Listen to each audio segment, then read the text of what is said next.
জন্মকুণ্ডলিতে রাহু যদি শুভ হয় তাহলে রাজযোগের মতন কিন্তু প্রভাব বিস্তার করতে পারে। কিন্তু এই রাহু যদি অশুভ হয় তাহলে সে জীবনে যা যা কিছু অর্জন করেছে তা থেকে কিন্তু একেবারে তাকে নামিয়েও আনতে পারে। আপনার কুণ্ডলিতে রাহু শুভ না অশুভ কী করে বুঝবেন? কুণ্ডলী দেখতে অসুবিধা হয়? ঠিক আছে, আজকে আমরা হাত দেখে জানবো যে কী করে আপনি বুঝবেন যে আপনার রাহু ভালো নাকি খারাপ।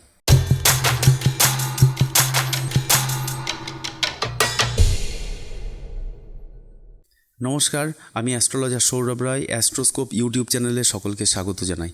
আজকে আমরা এটা নিয়ে আলোচনা করব যে রাহু যদি শুভ হয় এবং রাহু যদি অশুভ হয় তাহলে তার মহাদশাতে কীরকম ধরনের রেজাল্ট হতে পারে।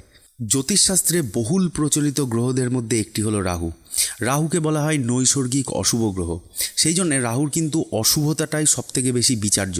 কিন্তু এই রাহু কিন্তু আমাদের জীবনে নানা রকমের শুভ এফেক্টও আনতে পারে এবং তা কিন্তু কিছু নির্দিষ্ট অবস্থায়, সেগুলো আমরা আজকে আলোচনা করব।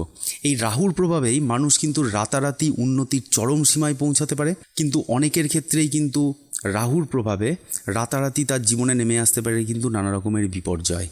দেখুন, রাহুর নেচার যে অড তা কিন্তু আমরা সবাই জানি। রাহুর মধ্যে রয়েছে এক ব্যতিক্রমী স্বভাব। তাই রাহুর দশা চললে মানুষের মধ্যে খুব ইউনিক আইডিয়া আসতে থাকে, মানে সে ইউনিক আইডিয়া ভাবতে পারে এবং তার সাথেও হঠাৎ করে তার ভেতরে চলে আসে কিন্তু নতুন কিছু করার জেদ, এবং এই জেদের জন্যই সে নতুন কিছু সুযোগের অপেক্ষায় থাকে সবসময়। এই রাহুর দশায় মানুষের জীবনে আসে প্রচুর অপশান বা অপরচুনিটি, এবং সেই সুযোগকে কাজে লাগিয়ে জীবনে কিন্তু দৃঢ়তার সাথে বা গতিময়তার সাথে এগিয়ে নিয়ে যেতে সাহায্য করে আমাদের রাহু। তাই রাহুর দশাতে মানুষের আর্থিক উন্নতি কিন্তু যথেষ্ট হয়। রাহু যদি কারোর থাকে কিছু কিছু ঘরে, স্পেসিফিক্যালি আমি এখানে বলবো, যেমন যদি আমরা এটাকে লগ্ন ধরি তাহলে যেমন এটা 3rd হাউস, এটা যেমন 6th হাউস, এটা 5th হাউস, এটা 6th হাউস, ঠিক আছে, এটা যেমন আমাদের 9th হাউস, এটা আমাদের 11th হাউস। এই লগ্নের সাপেক্ষে, মানে মকর লগ্নের সাপেক্ষে, এই মকর লগ্নের সাপেক্ষে এই সমস্ত ঘরে যদি রাহু বসে তাহলে রাহু ভালো রেজাল্ট দেয়। এবং তার সাথেও রাহু যদি নিজের নক্ষত্র পায়, যেমন ধরুন 6th হাউসে এখানে রাহু বসলো, এখানে একটা নক্ষত্র আছে আদ্রা। যদি আদ্রা নক্ষত্র রাহুর নিজেরই নক্ষত্র, সেই আদ্রা নক্ষত্রে রাহু যদি 6th হাউসে বসে তাহলে কিন্তু এক্সিলেন্ট রেজাল্ট দেয়। এবং তার সাথেও আর একটা নক্ষত্র আছে স্পেশালি, দ্যাট ইজ মৃগশিরা। মৃগশিরাতে যদি রাহু বসে তাহলেও কিন্তু রাহু খুব সুন্দর রেজাল্ট দেয়। ঠিক আছে, এই সময় তাহলে কীরকম ধরনের রেজাল্ট হতে পারে? এই সময়ে দামি গাড়ি, দামি বাড়ি, নিজের সামর্থ্য বা নিজের ক্ষমতা, এই সবের ঊর্ধ্বে উঠে প্রাপ্তি, এই সমস্ত জিনিস কিন্তু আর্থিক প্রাচুর্য, এসব জিনিস কিন্তু রাহুর দশাতে মানুষ পেয়ে থাকে। সবসময় সে দেখবেন যেন নাম্বার 1 জিনিসটাকে সবসময় চুজ করার চেষ্টা করে, সেটা যে কোনো কেসেই হোক, টিচার বলুন, ডাক্তার বলুন, উকিল বলুন, যে সমস্ত কেসে হোক না কেন, বা কোনো ইলেকট্রনিক্স গ্যাজেটস কিনতে বলুন, এই সমস্ত ব্যাপারে কিন্তু রাহু আমাদের 1 নাম্বার জিনিস, নাম্বার 1 জিনিসটাকে চুজ করার মতো ক্ষমতা বা ইচ্ছা এগুলোকে কিন্তু জাগায়। এছাড়াও হাইলি কোয়ালিফাইড মানুষের সাথে তাদের পরিচয় বা যোগাযোগ, ব্যবসা করলে ব্যবসার উত্তরোত্তর বৃদ্ধি, এছাড়া যেমন নতুন প্রপার্টি কেনা, সহযোগী মানুষদের সাপোর্ট, নেম ফেম, এসব জিনিস কিন্তু রাহুর দশাতে মানুষকে করায়। হঠাৎ করে ধরুন সোশ্যাল মিডিয়াতে ফেমাস হয়ে যাওয়া, যেখান থেকে প্রচুর ইনকাম কিন্তু রাহুর দশাতে মানুষ করে থাকে। এই সময় জীবনে হঠাৎ করেই আসে এক নতুন গতি, নতুন কিছু এক্সপ্লোর করার, কম্পিটিশানে জয়ী হওয়ার, জীবনের মান পরিবর্তন করার মতো নানা রকম জিনিস কিন্তু রাহু যদি কারো 6th হাউসে বসে থাকে এরকম জিনিসটা হয়। 6th হাউস বলুন অথবা 11th হাউস বলুন, এই দুটো ঘর কিন্তু রাহুর বসার জন্য প্রচণ্ড ভালো ঘর। হ্যাঁ, 11th হাউস মানে আমি বলছি না যে বৃশ্চিক রাশিতেই রাহুকে বসতে হবে, এই লগ্নের জন্যই হবে। লগ্নটা চেঞ্জ হয়ে গেলে তার 11th হাউসও চেঞ্জ হয়ে যাবে, এবং সেই 11th হাউসে, যেমন ধরুন ধনু লগ্ন যদি হয় তার 11th হাউস তুলা হবে। এখানে 7ই একটা নক্ষত্র আছে, এই নক্ষত্রেও যদি রাহু বসে নিজের নক্ষত্র, তো এক্সিলেন্ট রেজাল্ট দেবে। এইরকম ব্যাপারটা বলতে চাইছি আর কি। তো আবার অনেকে আধ্যাত্মিকতার দিকেও কিন্তু প্রচণ্ড উন্নতি করে থাকে। ঠিক আছে, যদি কারোর রাহু এরকম 9th হাউসে গিয়ে বসে, ঠিক আছে, তাহলে কিন্তু তার আধ্যাত্মিকতার দিকেও তাকে কিন্তু অনেক উচ্চ শিখরে নিয়ে চলে যায়।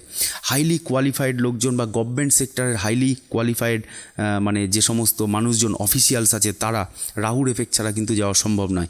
এছাড়া এলিট ক্লাসের ব্যবসায়ী, ঠিক আছে, অনেকটা বড় মাপের ব্যবসায়ী, একের পর এক সাকসেস, রিসার্চার, এই সমস্ত কিন্তু মানে রাহুর দশাতে মানুষ পেয়ে থাকে। কারণ রাহুর একটা নেচার হচ্ছে উত্তরোত্তর সমস্ত জিনিসকে বৃদ্ধি করা বা এক্সপ্যান্ড করা।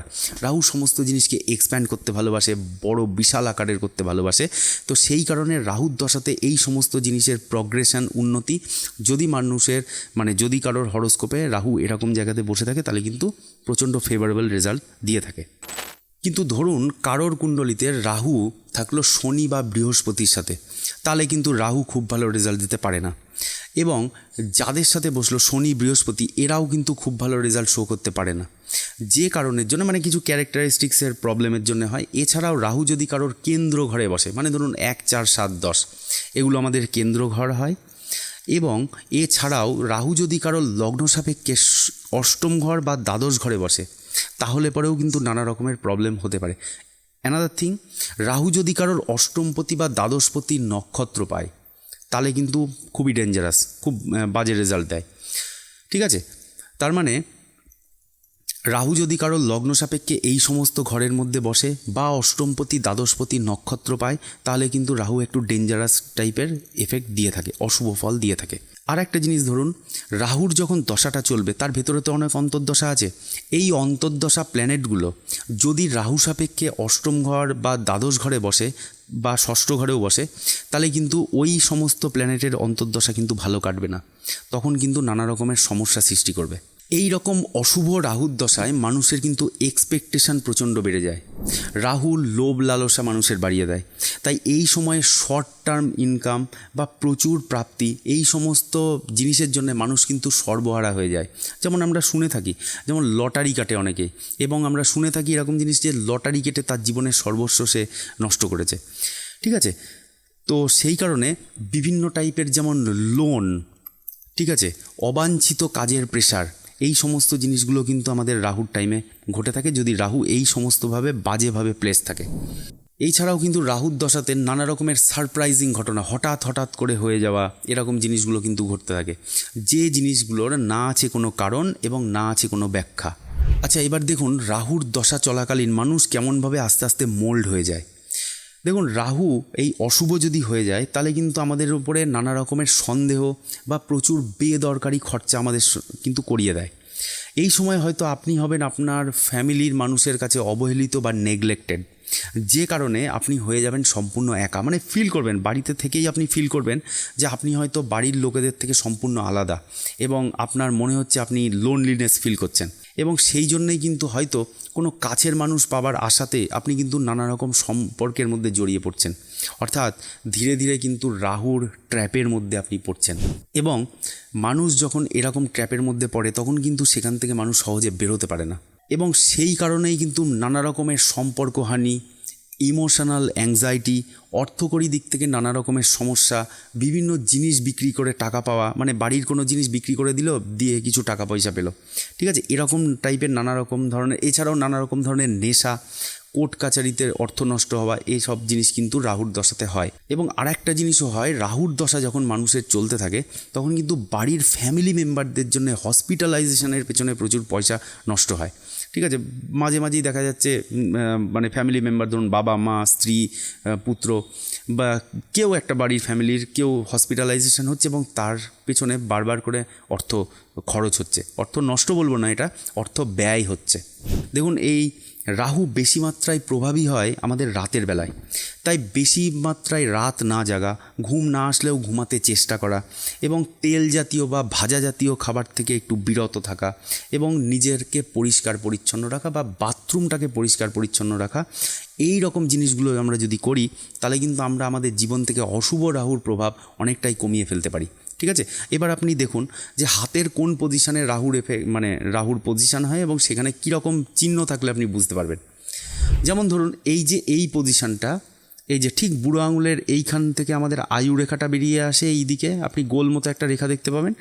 এই আয়ু রেখার ঠিক নিচে এই রকম জায়গাতে করে থাকে আপনাদের রাহুর অঞ্চল। এটা খুবই ছোট একটা এরিয়া, কিন্তু এই এরিয়াটাকে দেখতে হবে। যদি কোনো লাইন এই রকমভাবে রাহু থেকে বেরিয়ে এসে এই ডায়াগনালি চলে যায়, তাহলে জানবেন যে রাহু আপনার জীবনে নানান দিক থেকে নানা রকমের সমস্যা আনতে পারে। যেমন এই রেখা যদি শিরোরেখাকে কেটে যায় তাহলে নানা রকমের বুদ্ধিভ্রষ্ট হওয়া, হৃদয় রেখাকে যদি কেটে যায় তাহলে নানা রকমের হৃদয়জাত মানে আমাদের সম্পর্কহানি, আয়ু রেখাকে কেটে গেলে নানা রকমের সমস্যা এখান থেকে কিন্তু ইঙ্গিত করে। এছাড়াও মোস্ট স্পেসিফিক্যালি রাহুতে যদি কোনো ক্রস সাইন থাকে, এটাও টোটাল রাহুর জায়গা, এর মধ্যে যদি এরকম কোনো ক্রস সাইন থাকে তাহলে কিন্তু, বা তিল চিহ্ন থাকে, তিল এই রাহুর এরিয়াতে, তাহলে কিন্তু মোস্ট প্রমিনেন্ট খারাপ রেজাল্ট রাহু এখানে শো করতে পারে। যদি এরকম কোনো রেজাল্ট মানে কিছু যদি এরকম না থাকে তাহলে আপনি মনে করতে পারেন রাহুর নিয়ে আপনার অতটা বেশি অ্যাংজাইটি হওয়ার কোনো প্রয়োজন নেই। যদি রাহুর এরিয়াটা ভালো থাকে, শুভ থাকে, ডেভেলপ থাকে মানে উঁচু থাকে, এবং রাহুর এরিয়াটা যদি বৃহস্পতির দিকে একটু ঢলে থাকে, এই এরিয়াটা বৃহস্পতির দিকে একটু ঢলে থাকে, তাহলে জানতে পারবেন যে রাহু আপনাকে কিন্তু গুড রেজাল্টই দেবে। এবং এই এরিয়াতে যদি কোনো শুভ চিহ্ন থাকে তাহলে কিন্তু খুব ভালো রকমের রেজাল্ট আমরা দেখতে পারি জাতক জাতিকার কাছ থেকে। ঠিক আছে, দেখুন রাহুর এই খারাপ বা অশুভ এফেক্ট কাটানোর কিন্তু নানা রকম প্রতিকারও আছে। আপনাদের জন্য আমাদের কনসালটেন্সি সার্ভিস আছে বাই ফোন কল। আপনারা এই স্ক্রিনে দেওয়া নাম্বারটাতে যোগাযোগ করবেন, যার ফলে আপনাদের সাথে আপনাদের চার্টেও রাহু ভালো না খারাপ এবং কি করলে আপনাদের রাহুটা ভালো রেজাল্ট দিতে পারবে সেই নিয়ে কিন্তু ডিসকাশন আমরা করতে পারি। ঠিক আছে, আজকের ভিডিও এই পর্যন্তই থাকলো। নেক্সট ভিডিওতে আমরা আবার অন্য কিছু নিয়ে আলোচনা করব। Thanks for watching and please keep supporting.